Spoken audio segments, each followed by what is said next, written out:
Arun Jaitley press conference कर रहे हैं, सीधे सुनते हैं। For promotion of national agriculture market through agri-technical infrastructure. Agricultural markets state subject हैं और उस रिस्ट्रिक्शन की वजह से एग्रीकल्चरल प्रोडक्ट्स की मूवमेंट के ऊपर काफी प्रतिबंध लगते हैं। देश में 585 रेगुलेटेड मार्केट्स हैं। ये निर्णय लिया गया कि पूरे राज्य के लिए जो लोग इन एग्रीकल्चरल मार्केट्स में व्यवसाय करते हैं, आज मार्केट सेक्टरिक लाइसेंसेस हैं उनके पास, तो आप एक मार्केट से उसको संबंध रख सकते हो। अब पूरे राज्य के लिए एक लाइसेंस होगा, उसके अतिरिक्त सिंगल पॉइंट लेवी होगी। प्राइस डिस्कवरी के लिए इलेक्ट्रॉनिक ऑक्शंस होंगे और इसका असर यह होगा कि पूरा राज्य एक प्रकार से एक मार्केट अपने आप में बन जाएगा और राज्यों के भीतर जो फ्रैगमेंटेड मार्केट्स हैं वो समाप्त होंगी।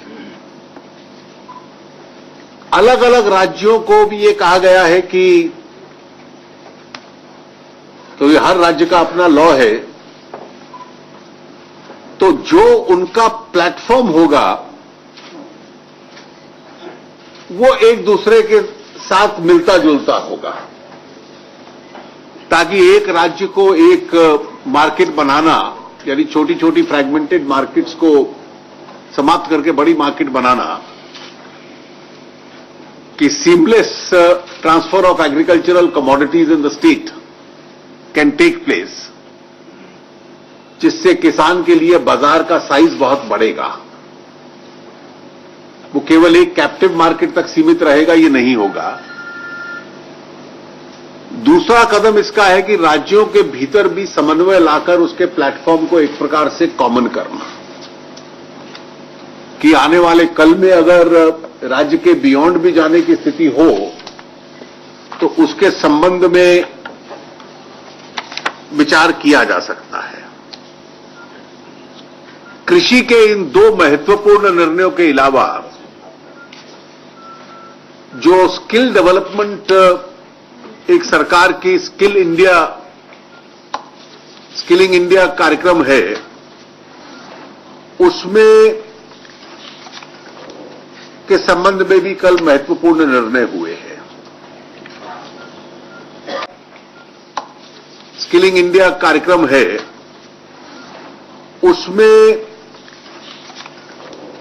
के संबंध में भी कल महत्वपूर्ण निर्णय हुए हैं। एक निर्णय है कि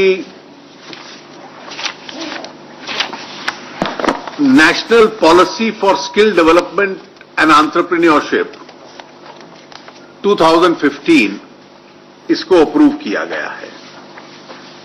the policy aims to align supply with demand, bridging existing skill gaps, promoting industry engagement, operationalize a quality assurance framework, leveraging technology and promoting apprenticeship to tackle the identified issues.